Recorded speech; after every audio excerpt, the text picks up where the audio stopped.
Pace bene. Je suis pas un franciscain. Euh, je fais même pas partie du tiers-ordre. Euh, mais je suis un grand ami de Saint François d'Assise, un grand ami des franciscains. Et puis, j'ai pu participer à plusieurs des activités qui étaient organisées par eux, de vivre dans des ermitages, et particulièrement, ce qui m'a touché le plus, c'est de lire la biographie de Saint François d'Assise pendant que je faisais un pèlerinage en Italie, en allant dans plusieurs des lieux où a vécu, évidemment, Assise, mais je suis aussi allé à Greccio. Donc, je vais vous parler de lui euh, parce qu'il est tellement une figure centrale dans cette renaissance d'une spiritualité de la création. Le pape actuel a pris son nom, principalement pour les questions écologiques, aussi pour les questions de justice sociale. Euh, a publié Laudato Si. Laudato Si vient du poème que lui-même a écrit. C'est le Cantique des créatures et l'expression Laudato Si revient 8 fois. Euh, donc, euh, donc, il faut parler de Saint François d'Assise. Ça ne ferait pas de sens de parler de spirituel de la création sans parler de lui. Vous avez ici le plus ancien portrait de Saint François et ça remonte à la retraite qu'il a faite à Subiaco. Et puis, c'est ça. Il était donc passé à Subiaco. Il avait prié là pendant plusieurs jours. Puis, lorsqu'il a quitté, euh, il y a un artiste de fresque qui s'est dit, écoute, on devrait faire une fresque. Donc, c'est pour ça que, et c'est très drôle, on se promène à Subiaco, puis il y a plein de figures qui ont toutes les auréoles de sainteté. Mais ça a été peint quelques jours après qu'il soit passé. Donc, il n'y a pas eu de procès de sainteté, il y a pas rien de ça, mais il voulait se rappeler de sa présence parce qu'il était tellement important. Donc, voilà, on a Frater Franciscus, frère François, qui est passé et c'est le plus proche qu'on a d'une photo de lui.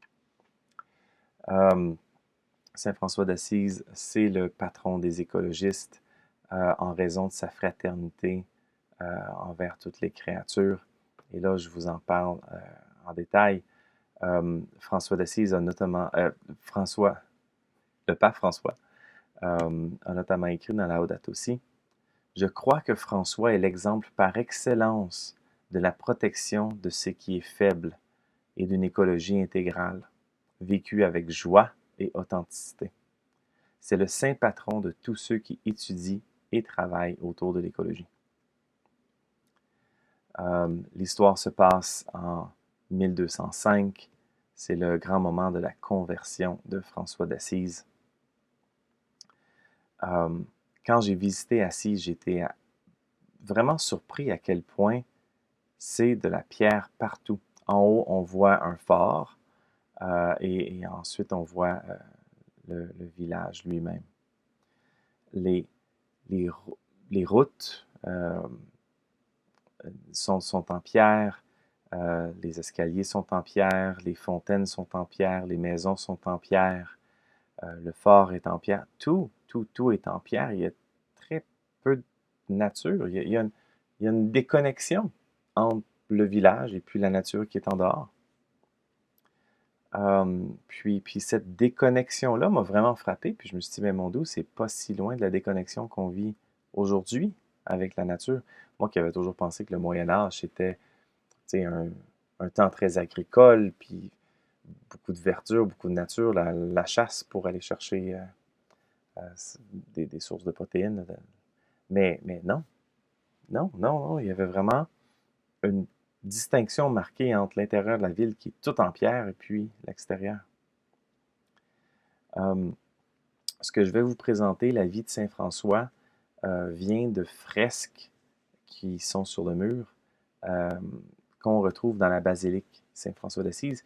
Et la construction a commencé quelques années après la mort de Saint François d'Assise.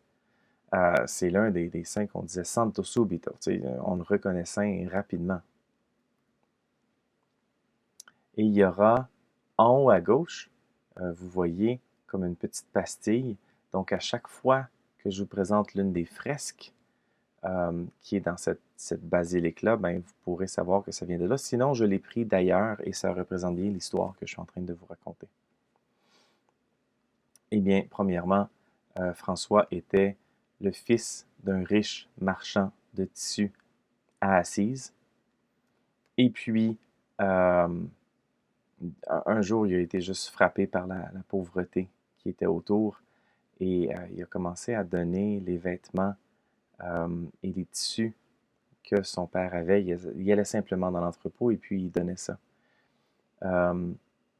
François trouvait que son père était vraiment pas assez généreux, trop concentré sur l'accumulation de biens. François d'Assise voulait pouvoir plus donner. Ça crée évidemment beaucoup de friction. Et puis, ben, un jour, il avait besoin de se retirer. Il est allé prier devant la croix d'une église qui était en train de tomber en ruine, l'église Saint-Damien, avec une croix assez reconnaissable qu'on appelle la croix de Saint-Damien, qui était la croix qui a parlé à François d'Assise. Et Jésus a dit au travers de cette croix-là, François, va et rebâtis mon Église, qui, comme tu le vois, tombe en ruine.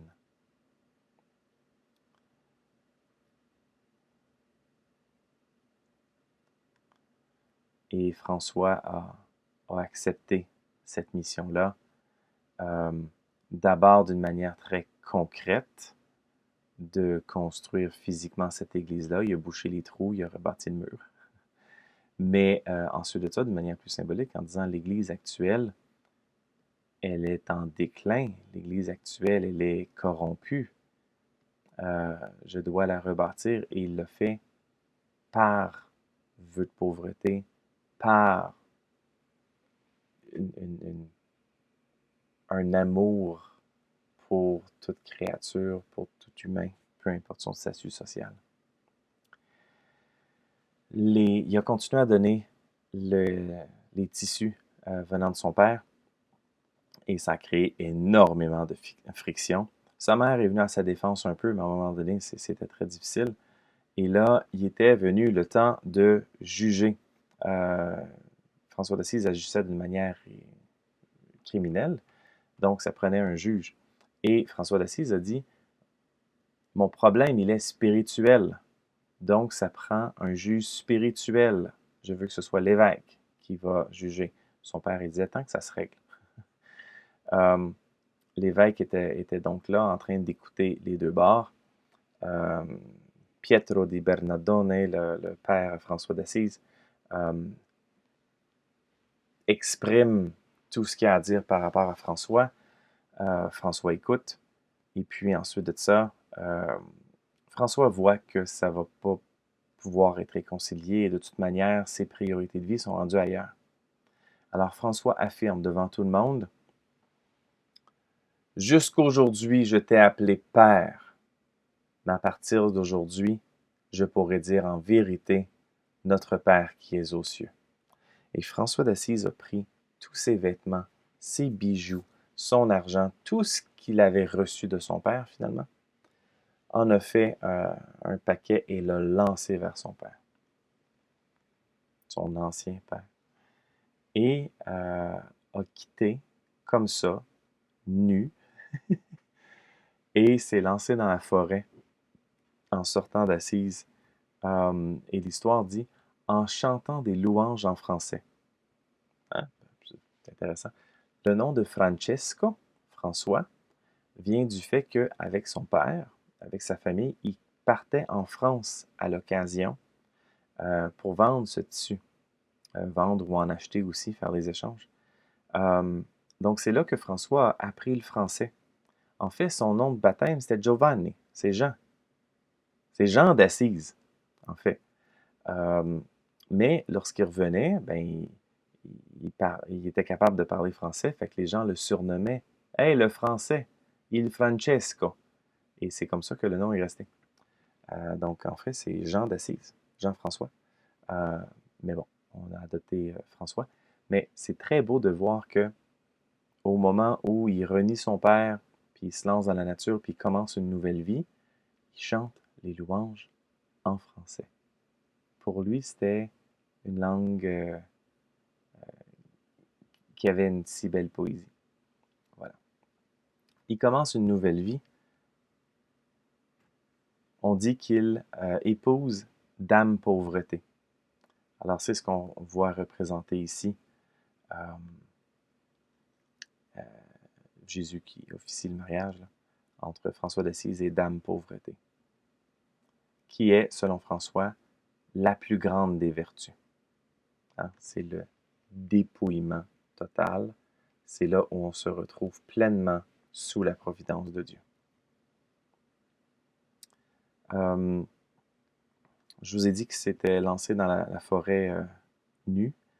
Ben, évidemment, en tant qu'être humain, sans pelage, ça prenait à un moment donné un habit. Donc, c'est un berger qui lui a donné son premier vêtement, euh, une jute quelconque là, pour couvrir son corps. Et, chose vraiment épatante à savoir, il aura pendant les 20 prochaines années, de sa conversion jusqu'à sa mort, 4 vêtements. Alors, lorsqu'on cherche un disciple contre la surconsommation, c'est clairement Saint François d'Assise. Il était, très rapidement, il est entré en relation avec les autres créatures en contemplant beaucoup. Ici, François d'Assise est étendu et contemple les étoiles. On le voyait avec les oiseaux, les tourterelles juste avant. Donc, il commence à vivre une fraternité universelle. Son Père, c'est le Père au ciel, et les autres créatures sont ses frères et sœurs. Il n'est jamais seul. Il change aussi son regard sur les gens pauvres et les gens malades et passe beaucoup de temps avec eux.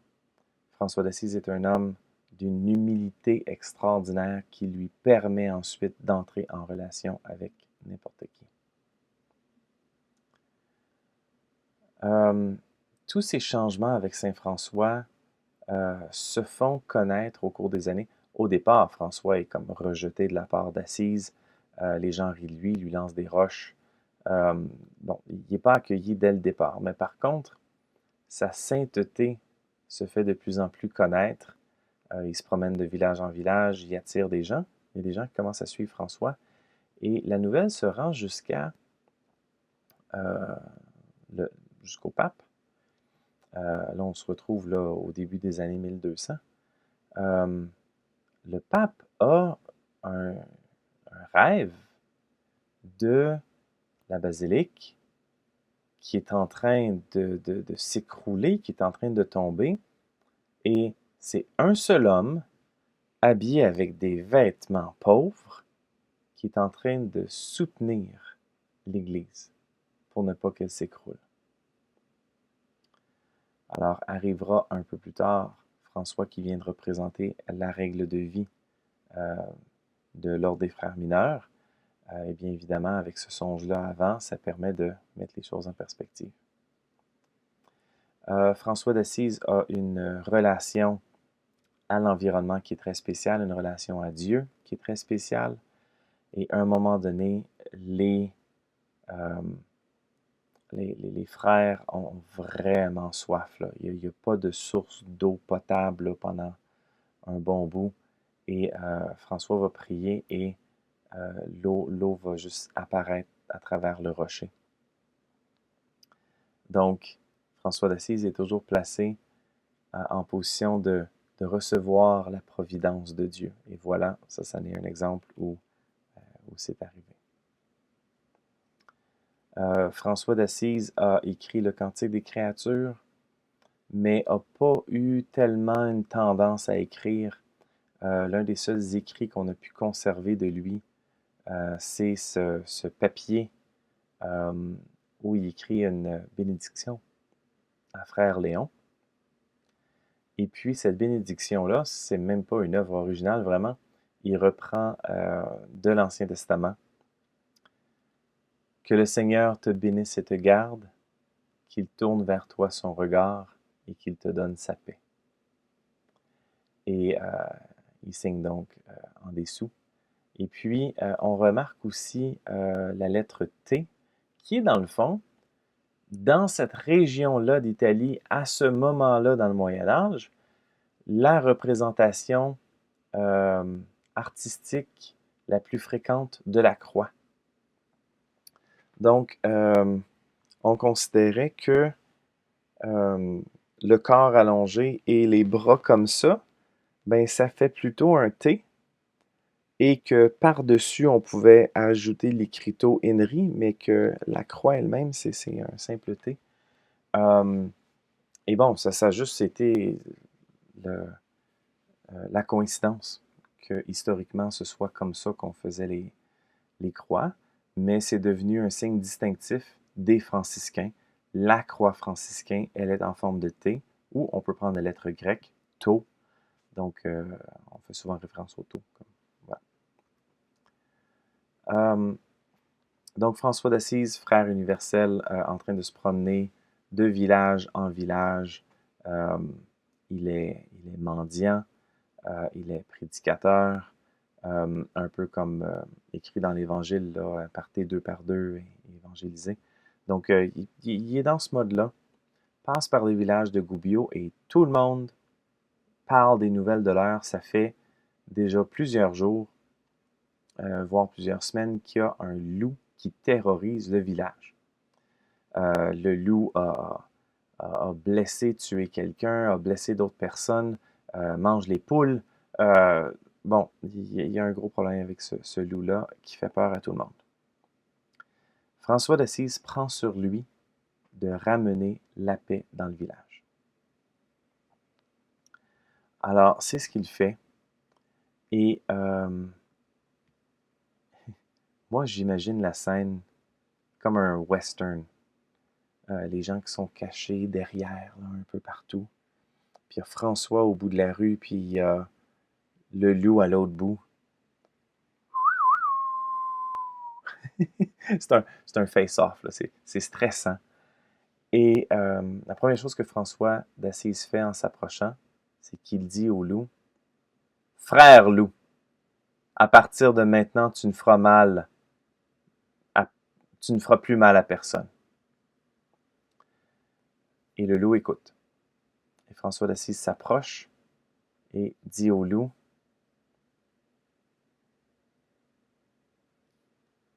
Tu ne peux plus faire mal à personne.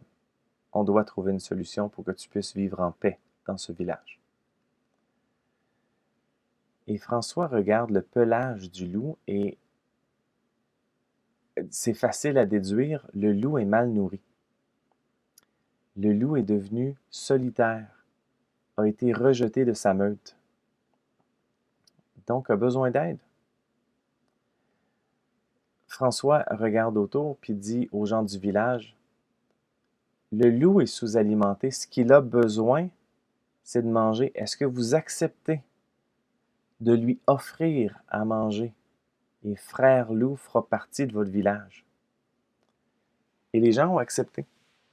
À partir de ce jour-là, près des portes des gens, il y avait de la nourriture de disponible et le loup est devenu la mascotte et la paix est revenue dans ce village de Gubbio.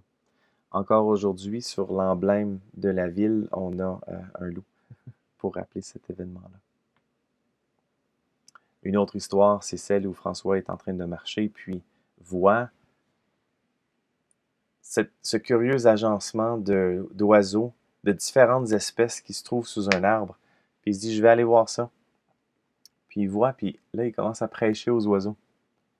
Il dit, frères oiseaux, vous êtes tellement chanceux, vous pouvez vous élever dans le ciel et sentir le vent sous vos ailes. Vous pouvez voir le monde sous une autre perspective. Vous n'avez pas besoin de semer ni de récolter parce que notre Père vous donne tout ce que vous avez besoin.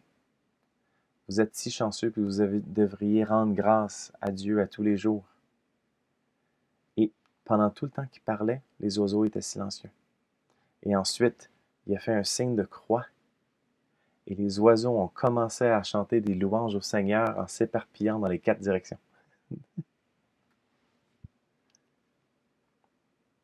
Il y a cette histoire d'un berger qui a voulu donner pour la fête de Pâques à François et ses frères un agneau. Donc, donne un agneau, puis là, on s'entend, c'était dans le but de le manger. Mais François d'Assise, évidemment, le berger ne le savait pas, mais François d'Assise était végétarien, comme l'étaient les autres franciscains. C'est un petit peu difficile d'appeler les animaux frères et sœurs et ensuite de ça, de les tuer pour les manger. C'est un lien assez évident. Donc, François d'Assise dit merci au berger. Il se dit, bon, ben, la communauté vient juste de s'agrandir. On a maintenant Frère Brebis avec nous. Et puis, la brebis accompagnait dans toutes les activités, suivait François partout, était même là lors des réunions de prière. Je ne sais pas si la brebis faisait Amen. était présente et un autre exemple de fraternité. François d'Assise était en communion avec toute la nature, en communion avec toutes les créatures. Et là, j'utilise pas ce mot-là à la légère. C'est écrit par les biographes de François d'Assise qu'il était en communion. Et c'est là qu'on peut le distinguer. C'est pas un amoureux de la nature, là.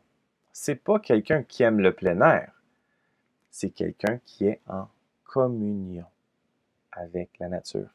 Et l'Eucharistie devient le moment où François d'Assise peut renouveler cette communion en Christ avec la création.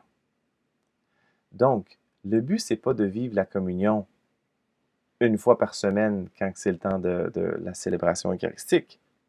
Pour François d'Assise, c'est de vivre la communion constamment avec toute la création, avec toutes les créatures. Et l'Eucharistie est là pour renouveler, pour donner plus d'énergie, plus d'élan. Lorsque François d'Assise marchait sur un chemin, il faisait attention de ne pas marcher sur les vers de terre, et lorsqu'il en voyait, il les ramassait, puis les mettait sur le côté. Ah, je me permets aussi, c'est la seule image que j'ai trouvée, mais il y a ce beau récit d'un garçon qui avait 2 tourterelles dans une cage et est en train de marcher et les 2 se sont croisés sur le chemin. Et François d'Assise a fait c'est quoi ça? Il dit ben, je m'en vais vendre les 2 tourterelles. Et là, François l'a simplement regardé tendrement. Et le garçon s'est senti tout coupable d'avoir emprisonné les tourterelles et a simplement donné la cage à François. Et François a regardé et a dit ah, sœur tourterelle, pourquoi vous vous êtes fait prendre?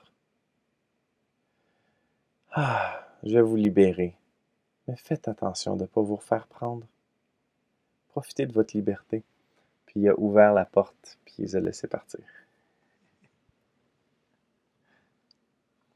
Voilà. Donc, ça, il y a plusieurs de ces récits-là qui se trouvent dans les biographies et ensuite de ça dans les Fioretti qui en rajoutent. Mais on a François qui est donc frère universel. François va remettre une première version de la règle de l'ordre des frères mineurs. Et au départ, il ne voulait même pas en donner une. Il disait simplement, ben notre règle, c'est l'Évangile. Puis le pape disait, ben c'est pas assez clair, ça prend vraiment une règle. Donc, il y a une règle qui a quand même été donnée. Je l'ai déjà lu. C'est d'une grande simplicité. Ça fait beaucoup d'écho à l'Évangile, justement. Mais ça met vraiment l'accent sur la pauvreté, qui est le signe distinctif là, des frères mineurs. Une pauvreté qui mène à l'humilité. Aussi, très clair, le désir de ne rien posséder. Donc, François disait aux frères, vous pouvez posséder votre livret de prière, votre vêtement, mais c'est à peu près tout. Les franciscains ne pouvaient pas posséder du territoire, euh, du, du, euh, une propriété. Bon, voilà. Fait que ça a été accepté par le pape, finalement. Sainte-Claire était amie de François, disciple de François, et elle a fondé l'ordre des pauvres dames. On l'appelle le deuxième ordre franciscain. Premier ordre, c'est l'ordre des frères mineurs.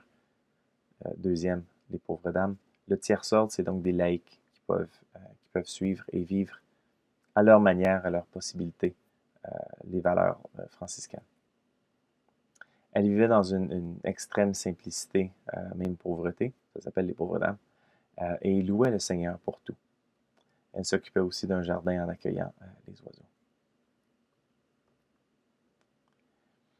François d'Assise dormait sur des roches parce que le roc rappelait Jésus. Il vivait une vie de nomade et notamment, il est même embarqué sur un des bateaux des croisades pour aller en Terre Sainte. Il a parlé avec un chef musulman, un sultan. On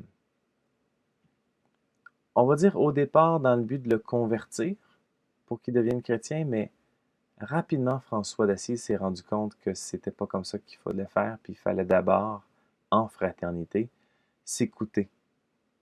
Et si c'était d'une religion différente, ben, il fallait écouter c'était quoi la perspective de cette religion-là aussi. Et cette rencontre-là a eu un impact si grand que historiquement, les musulmans ont dit, parfait, vous voulez vous occuper des lieux saints chrétiens, c'est bien, on accepte, mais seulement les franciscains. Donc pendant très longtemps, en terre musulmane, de Terre Sainte, c'était seulement les franciscains qui étaient présents, grâce à ce beau contact. Ça m'amène à l'année 1223. À la fin de l'année, François d'Assise organise à Greccio une crèche vivante, une messe où les gens du village, puis c'est un village rural qui n'a rien de pompeux, là, mais avec une grotte. Et puis, il a organisé, donc, il y avait un bœuf, un âne qui était monté dans la grotte. Il avait fait une mangeoire, puis il y avait une sculpture de Jésus en bois. Et puis, un miracle est survenu au cours de la messe. Le bébé a commencé à bouger. Plusieurs personnes qui ont vu la sculpture de bois, mais que le bébé était tout d'un coup devenu animé. Et puis, François a joué un rôle de diacre, a lu l'Évangile notamment. Donc, c'était beau de voir l'incarnation. Mais déjà, c'était quelques années après être allé en Terre Sainte et François avait une infection aux yeux et ça l'a rendu gravement malade. Donc, ici, cette peinture-là a été faite à Greccio rapidement après le passage de François. Et puis, bon, il n'était même pas canonisé saint encore. Là. Il y avait eu cette peinture-là pour se rappeler. Quelques jours, ça lui faisait tellement mal, il était tellement infecté qu'il était presque totalement aveugle. Donc, pendant les dernières années, François était à Saint-Damien et Sainte-Claire s'occupait de lui. Sainte-Claire et les Clarisses, là, les pauvres dames, s'occupaient de François. Et puis, c'est là qu'il a écrit le Cantique des créatures. Donc, tellement surprenant qu'il soit infecté aux yeux, qu'il ne puisse plus voir la beauté du monde, mais la décrit pour nous tous d'une manière si splendide et inspirante. Et il faut dire que c'est d'abord les références à la nature qu'on entend, et ensuite de ça, il y avait un conflit entre l'évêque et le maire d'Assise. Euh, donc là, il a écrit une strophe sur le pardon. Et ensuite de ça, on dit là, peu avant sa mort, il a rajouté la strophe à propos de la mort. Donc c'est pour ça que c'est quand même acceptable de mettre une version de Laudato Si avec juste les éléments naturels, en laissant de côté pardon et mort. Mais lorsqu'on veut la version complète, euh, écrite au complet avant la fin de sa vie, ben, ça inclut ces deux-là à la fin. Et est arrivée finalement la mort de François d'Assise. Son corps a été fortement affaibli. Il est mort à l'âge de 46 ans, ce qui était relativement jeune pour l'époque. Quand même, il aurait pu vivre plus vieux que ça. Sainte-Claire a vécu beaucoup plus vieille que ça.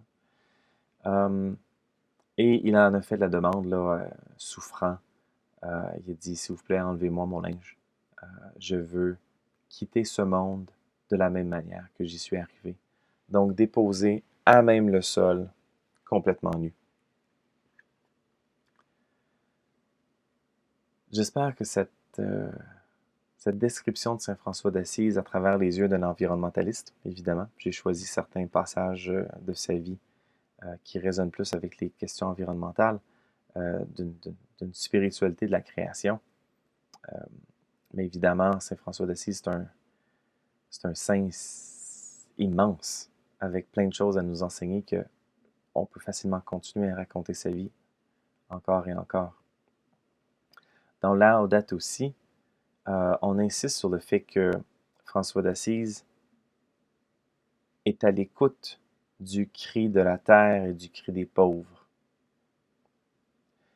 Au paragraphe 91, il est écrit « Il faut donc une préoccupation pour l'environnement, unie à un amour sincère envers les êtres humains, à un engagement constant pour les problèmes de société. » Saint François d'Assise saisissait ça. C'est un homme qui va vers les malades, vers les pauvres, autant qu'il va vers les autres créatures. Le pape François dit donc ceci. « J'invite tous les chrétiens à expliciter cette dimension de leur conversion, en permettant que la force et la lumière de la grâce reçue s'étendent aussi à leur relation avec les autres créatures, ainsi qu'avec le monde qui les entoure, et suscitent cette fraternité sublime avec toute la création que saint François d'Assise a vécue d'une manière si lumineuse. » Donc, merci saint François d'Assise qui nous a invités à penser comme des gardiens de la création.